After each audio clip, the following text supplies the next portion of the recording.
અનંત કોટી બ્રહ્માંડના ધણી પુરુષોત્તમ નારાયણ ભગવાન શ્રી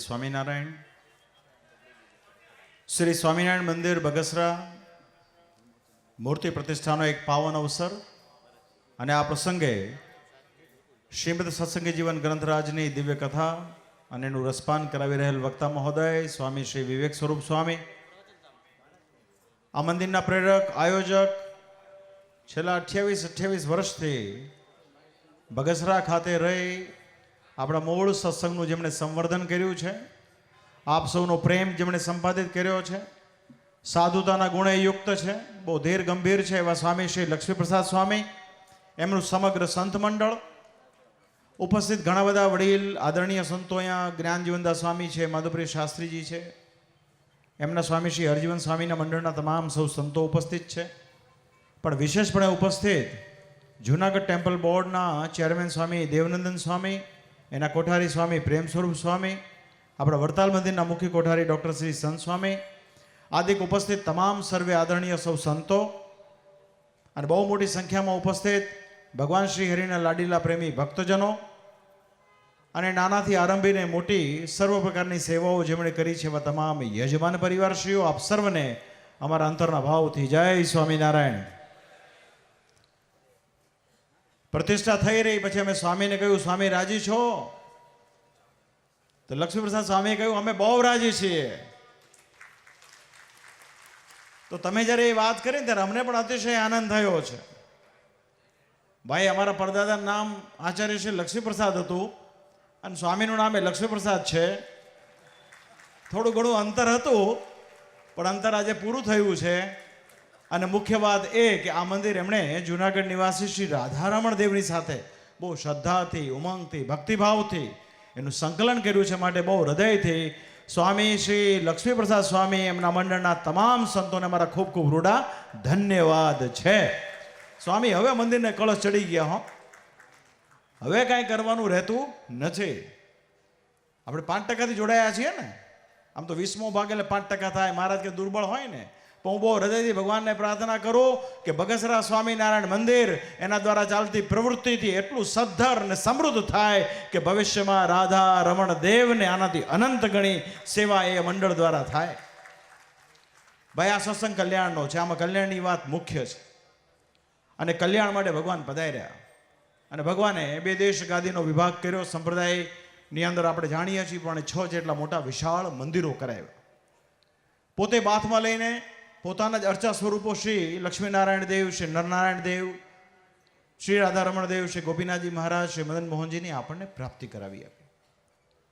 દેશ વિભાગનો લેખ નામક એક લેખ લખીને આપણને એક આજ્ઞાઓ કરી છે કે અમારા જે કર્મયોગી બાઈ ભાઈ હોય એણે પોતે પ્રવૃત્તિ કર્મના અંતે જે કંઈ પણ કમાણા હોય, કમાણીના અંતે એનો 10મો 20મો ભાગ તમારે દેવને અર્પણ કરવો. દેવના ચોકમાં જે કાંઈ નાના મોટા ઉત્સવ થાય એમાં પ્રત્યક્ષ અપ્રત્યક્ષ તમારે ભાગ લેવો. તો આજે એ પ્રમાણે 200 વર્ષ પછી પણ આપણે બધા વર્તી રહ્યા છીએ ને, તો એવું માનવાનું મહારાજ કે જ્યારે કળિયુગને વિશે અનંત ભક્તો ભગવાનની ભક્તિ કરતા થાય ને ત્યારે કળિયુગમાં પણ સતયુગ થાય છે. 200 વર્ષે પણ આપણે એ પરંપરાને વળગી રહ્યા છીએ. નહીં તો કળિયુગમાં કેવું હોય, કળીનો છે ને સુવર્ણમાં અને ધનમાં, જમીનમાં એ કળીનો વાસ છે. પણ એ સુવર્ણ જ્યારે અહીંયા ભગવાનને વિશે અર્પણ થાય છે ને ત્યારે નિર્ગુણ થાય છે. ભાઈ, બગસરાની બધી બહુ વાતો કરી. અહીંયા સત્યપ્રકાશ સ્વામીએ પણ દાખલો આપ્યો, ઘણા બધા દાખલો આપ્યો. હજી અહીંયા મોટા મોટા વક્તાઓ નિત્ય સ્વરૂપ સ્વામી, ભક્તિ સંભવ સ્વામી બધા બેઠા છે, કહેશે તમને બધાને. હું પણ ઘણી વખત એ દ્રષ્ટાંત આપતો હોઉં છું, તો બીજે બધે આપું છું. તો બગસરામાં દેવું ઘટે કે નહીં? ભાઈ, હોનું ક્યાં પહોંચ્યું છે? ભાઈ 65,000. ભાઈ, સામાન્ય માણસની પહોંચની બહાર પહોંચી ગયું છે. તો ભાઈ, બગસરાના આથી વર્ષો પૂર્વે એવું નક્કી થયું કે ભાઈ દરેકને હક છે પોતાની ભાવના પૂર્તિ કરવાનો. જે નાના હતા, પહોંચી નહોતા શકતા, અસમર્થ હતા, એના માટે બગસરાના સુવર્ણનું નિર્માણ થયું. બહુ ચાલ્યું, બહુ ટક્કર આપે છે. ભાઈ, ઘણીવાર શું થાય ખબર છે? નકલી અસલને ટક્કર મારતું હોય છે. શ્રીજી મહારાજ કે ઘણા ભગવાન ભજી ભજીને ભગવાન જેવા થાય છે. કેવા થાય છે? જેવા. દે લુક્સ લાઈક ધેમ, પણ એ હકીકત હોય નહીં. આજે ઘણા બધા આપણા મોદી સાહેબને ઘણા ફરતા હોય છે, ખબર એની જેવા લાગે. આપણે બહુ તો આપણા ઘરે પ્રસંગમાં બોલાવીને સેલ્ફી બેલ્ફી લઈને થોડો રાજીપો વ્યક્ત કરીએ, પણ એટલું યાદ રાખજો, નોટબંધી એનાથી ન થાય. નોટબંધી તો જે દિલ્હીમાં ઓરિજિનલ બેઠા છે ને એનાથી થાય. એમ કલ્યાણની જે વાત છે ને, સંપ્રદાય કલ્યાણનો જ, ફરી ફરીને આવું છે એની પર. આ કોઈ જાકમજોળ માટે, ભોજન માટે, આનંદ પ્રમોદ માટે, કે અમેરિકાના વિઝા મળી જાય એના માટે, કે દીકરા દીકરીને લગ્ન થઈ જાય એના માટેનો નથી. એ બધી બાય પ્રોડક્ટ છે. ભાઈ ભગવાન સ્વામિનારાયણનું ભજન કરો અને સ્વામિનારાયણ ભગવાને મોટા મંદિરોમાં જે દેવ પધરાવે દેવની સેવા કરો, બાકી બધું તમને ઇદમ કહેતા ઓટોમેટિક પ્રાપ્ત થશે. તો આ મૂળ સંપ્રદાયની આ મૂળભૂત બાબતો છે. તો વાલા ભક્તજનો, આજે બહુ અંતરથી આનંદ થાય છે કે આવા મોટા મોટા ભવ્ય શિખરબદ્ધ મંદિરો પથ્થરોના નિર્માણ થઈ રહ્યા છે અને મંદિરો બધા દેવ સાથે સંકલન થઈ રહ્યા છે, દેવની વાત થઈ રહી છે.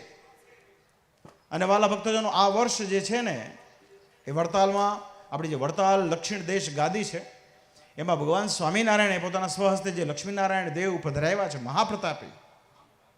મહારાજ એવું કહે કે વૈકુંઠમાં જે લક્ષ્મીનારાયણ દેવ છે ને, તે જ સાક્ષાત વડતાલને વિશે પધરાવેલા લક્ષ્મીનારાયણ દેવ છે.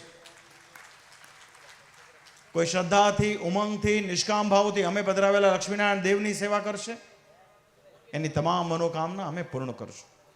તે જ પ્રમાણે શ્રીજી મહારાજે જ્યાં જ્યાં દેવ પધરાવ્યા છે, જુનાગઢમાં શ્રી રાધારમણ દેવ છે, રણછોડ ત્રિકમ રાય છે, મહા ઐશ્વર્ય યુક્ત મહાપ્રતાપી શ્રી સિદ્ધેશ્વર મહાદેવ પધરાવ્યા છે. ભાઈ કળિયુગ છે એટલે બધું તો પરચા ઉપર ચાલતું હોય. ફલાણા આશીર્વાદ આપ્યા, તાવ વયો ગયો, કોરોના મટી ગયો, આ બધા પરચા પ્રકરણ ઉપર ચાલતું. મહારાજનો તો બહુ એવો આગ્રહ છે નહીં, પણ તેમ છતાં શ્રીજી મહારાજે પોતાના ગુરુ પાસેથી વરદાન માંગ્યું છે કે તમારો આશ્રિત અન્ન ધન વસ્ત્રથી દુઃખી ન થાય, એના માટે વિચાર કરો. કળિયુગમાં જે આ વિજ્ઞાન એમ કે કોઈ નિસંતાન દંપતીને કે તમારે બાળકનો યોગ નથી અને એ નિસંતાન દંપતી શ્રદ્ધાએ સહિત શ્રી સિદ્ધેશ્વર મહાદેવની મહાપૂજા કરે, રાધારમણ દેવની આગળ શ્રદ્ધાથી ભાવના વ્યક્ત કરે, તો નિશ્ચય આ સમયમાં પણ સિદ્ધેશ્વર મહાદેવ એ નિસંતાન દંપતીને બાળક આપે. એવા ભગવાન આપણને આપ્યા છે. આપણે કોઈ વાતની કમી છે નહીં, પરિપૂર્ણ છે, કમ્પ્લીટ છે. માટે બહુ ગૌરવતાથી, અહોપણોથી સત્સંગમાં રહેવું, ક્યારેય કંગાળ થવું નહીં, કોઈના જાકમ જોડમાં કાંઈ ખેંચાવાની જરૂર નથી. એવું 24 કેરેટનું અસલ સોનું આપણને મળ્યું છે. તો જે બગસરાની વાત કરતો હોય ને ભાઈ, ધાતુ હોય કે પથ્થર હોય, ભાઈ જાણીએ છીએ હીરો છે તો હીરો મોંઘો હોય, એના પર્યાય બધા શોધતા હોય, પછી કોઈ પણ બાબત હોય, પણ એ અસલની તોલે કોઈ વસ્તુ આવતી હોતી નથી. તો જ્યારે જીવના કલ્યાણ માટે ભગવાન સ્વામિનારાયણે જે પ્રથા, જે પદ્ધતિ શરૂ કરી હોય, એમાં જે 19-20 નથી કરતો અને ભગવાનના વચનને વિશે સારધાર વર્તે છે અને ભગવાનની કહેલી આજ્ઞા પ્રમાણે આ સમયમાં પણ રહે છે ને, તો એના માટે ભગવાન શ્રી હરિ સ્વયં એવું કહે છે કે અમે તો એને બળાત્કારે અમારું ધામ આપીએ. આ વાત છે. તો અંતમાં વાલા ભક્તજનો, મંદિર બહુ સરસ થયું છે. ખૂબ ખૂબ મારા ધન્યવાદ છે. સ્વામીશ્રીનું મંડળ બહુ સક્રિય છે. ગઈકાલે પણ મેં કહ્યું હતું કે અત્યારે હાલમાં જેતપુરના શ્રી હરજીવનદાસ સ્વામીના મંડળના સંતો બધી રીતે સક્રિય છે. લગભગ સંપ્રદાયમાં બધી જગ્યાએ એમના કાર્યો થઈ રહ્યા છે. તો આજે લક્ષ્મીપ્રસાદ સ્વામી અહીંયા એમના મંડળના તમામ સંતોએ, પછી મુક્ત સ્વામી હોય, પરમ સ્વરૂપ સ્વામી હોય, અદ્ભુત સ્વામી હોય, અખંડ સ્વામી હોય, નિર્લેપ સ્વામી હોય, નિર્દોષ સ્વામી હોય, કારણ સ્વામી, જેટલા પણ અહીંયા આવી ગયા, હાર પહેરી ગયા, બધાને વિશે વક્તા મહોદયે બહુ સરસ બધી વાત કરી કે અમારા નિર્લેપ સ્વામી તો મંદિરની અંદર બહુ નિષ્ઠાપૂર્વક એમણે સેવા કરી. ગઈકાલે મેં પણ જોયું, ક્રેનમાં બેસીને ઉપર કળશ ચડાવતા હતા. તો આ બધા સંતોએ જે નિર્દોષતાપૂર્વક સેવા કરી છે, એનો બદલો તો ભગવાન સ્વામિનારાયણ સ્વયં એમને આપશે. પણ અમે બહુ હૃદયથી ભગવાનના ચરણોમાં પ્રાર્થના કરીએ કે જ્યારે આવી નિર્દોષ વૃત્તિથી કોઈ સંતોએ કોઈ કાર્ય કર્યું હોય તો ભગવાન આપ એમની પર ખૂબ રાજી થઈને એમના દ્વારા સત્સંગના ખૂબ સારા કાર્યો કરાવો, એવી અમારી ભગવાન શ્રી હરિના ચરણમાં આજે પ્રાર્થના છે. અને આપ સર્વે ભક્તોએ બહુ દિલ ખોલીને દાન આપ્યું છે. બધા એકથી એક બળી ચડીને, એ ન્યાલકરણ ગ્રુપ હોય કે પછી આ મહોત્સવના મુખ્ય યજમાન નાકરાણી પરિવારના ભક્તો હોય, પાનસુરિયા પરિવારના ભક્તો હોય કે પછી ગાંડુભાઈ લાખાભાઈ પાંભર પરિવારના જગદીશભાઈ આદિ ભક્તો હોય, બહુ બધી મોટી નામાવલી છે. કોઈ પણ યજમાનની, એક નાના યજમાનની નામની નોંધણી કોઈ મોટા પ્રસંગની પત્રિકામાં હોય ને, તે આપણી બગસરાની મૂર્તિ પ્રતિષ્ઠાના પ્રસંગમાં છે. એટલે કોઈ 40-50 પાના તો નામાવલી છે. તો આમાં કોઈનું નામ આવે ન આવે એ બહુ મહત્વનું છે જ નહીં. આપણી ખુમારી કેવી હોવી જોઈએ ખબર છે? ભગવાનને ભજે તો અલમસ્ત થકો ભજે. દાન આપ્યું, અરે નામ ન લેવાનું ને, તેમ માનવાનું કે મારું નામ ભગવાન સ્વામિનારાયણે લીધું હશે. તો એવી ખુમારી સાથે સત્સંગમાં આગળ વધવું. બાકી શું છે, બહુ ઝીણી ઝીણી વાતમાં ઘણાને બહુ પેલું લાગી જતું હોય કે અમે એટલું કર્યું, અમારું કાંઈ નામ લામ લેવાનું નહીં. જેને એવું ઘટે છે ને એને જીવનમાં કાયમ ઘટે છે. અહીંયા દૂધથી નવડાવી દેશું ને તોય એને ઘટશે કે લે અમૂલના દૂધથી તો નવડાવ્યું નહીં. તો વાલા ભક્તજનો, આ બધું અનંત છે. માન પાન સન્માન કીર્તિ એનો કોઈ મતલબ નથી. અમે પણ કામ કરીએ છીએ ને તો ભગવાનને રાજી કરવા માટે કરીએ છીએ. અમારે પાછું કોઈ પ્રકારનું માથાકૂટ કે ડીંડક છે નહીં. શ્રીજી મહારાજ કહે જેને ધનની લાલચ હોય ને સત્તાનો મદ હોય ને એ અમારો ધર્મ વંશનો જ નથી. અરે ધર્મવંશી થયા તો શું થયું? ગાદી પર આરૂઢ હોય ને જેનું ધ્યાન જેનું ચિત્ત વાડીમાં ગાડીમાં ખેતરમાં ફલાણામાં મોટર ઢીકણામાં પૂછડામાં રહેતું હોય ને એવા ધર્મગુરુનો સમાજ પર ભારે પડતો નથી. શ્રીજી મહારાજ કે અમારા આચાર્ય ખુમારી સાથે રહેવું, તો એવી ખુમારી સાથે રહેવાનો એક પ્રયત્ન કરીએ છીએ. એવું કહેતા નથી કે અમે એવા થઈ ગયા છીએ, પણ અમારે એવું માનવું છે કે બધા સત્સંગમાં ત્યાગી ગૃહી બાઈ ભાઈ નાનો હરિભગત મોટો હરિભગત નાનો મોટો છે જ નહીં. સમજણે યુક્ત બધાએ કામ કરવાની જરૂરત છે. ઓ માનપાનમાં ખેંચાવાની જરૂર નથી. બાકી માનપાનમાં મેં કહ્યું તે પ્રમાણે અનંત છે, એનો કોઈ અંત જ નથી. ગમે એટલી કોશિશ કરીએ પણ કરતા કરતા શ્રીજી મહારાજ છે. શ્રીજી મહારાજની મરજી વગર છે ને સૂકું પાંદડું પણ ફરવા સમર્થ નથી. તો અમને બહુ ખુશી છે એ વાતની કે હવે લગભગ સંપ્રદાયના તમામ મોટેરા સંતો મંડળો સહિત બધા એ અમારી સાથે છે. એ અમને પસંદ કરે છે, અમને લાઈક કરે છે. માટે એમને ખરેખર ભગવાને મારા બહુ હૃદયથી મારા એમના ચરણોમાં પ્રાર્થના છે. આપણો દ્વિશતાબ્દી જે મહોત્સવ આવે એમાં બધાની શક્તિનો એક સમુદાયનો એક સંચય થવો જોઈએ. બધાની શક્તિનો જો એક સદુપયોગ થશે, 12 કોષનો 20 કોષનો પ્રવાહ થશે તો વિશ્વના પટ પર મૂળ સંપ્રદાયનો જ જય જયકાર થશે ને એ આપણે કરવું જ છે.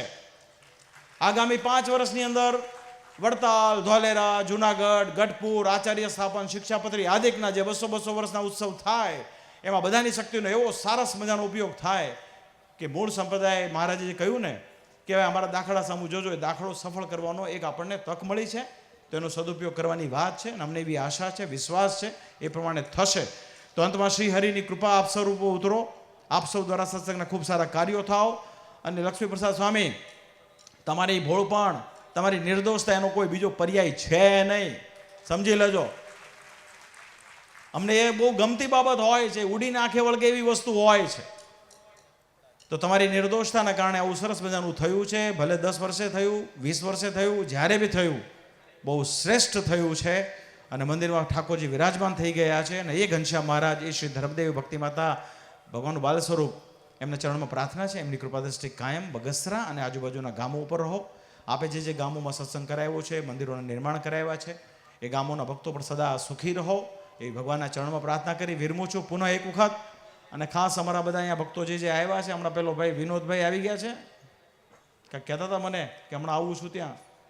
એમણે પણ ગઈકાલે આ અશ્વિનભાઈને બધા બોલતા હતા ત્યારે એમણે પણ બહુ બળી ચડીને મુખ્ય દ્વારના એક એના પ્રસંગે ખૂબ મોટી સેવાઓ કરી છે. તો આ બધી સેવાઓ તમારી જે છે ને એ અક્ષરધામના ચોપડે, મહારાજના ચોપડે લખાઈ ગઈ છે. તો ભગવાનની કૃપા તમારી પર કાયમ ઉતરો એવી પ્રાર્થના સાથે વિરમું છું. અસ્તુ. જય સ્વામિનારાયણ.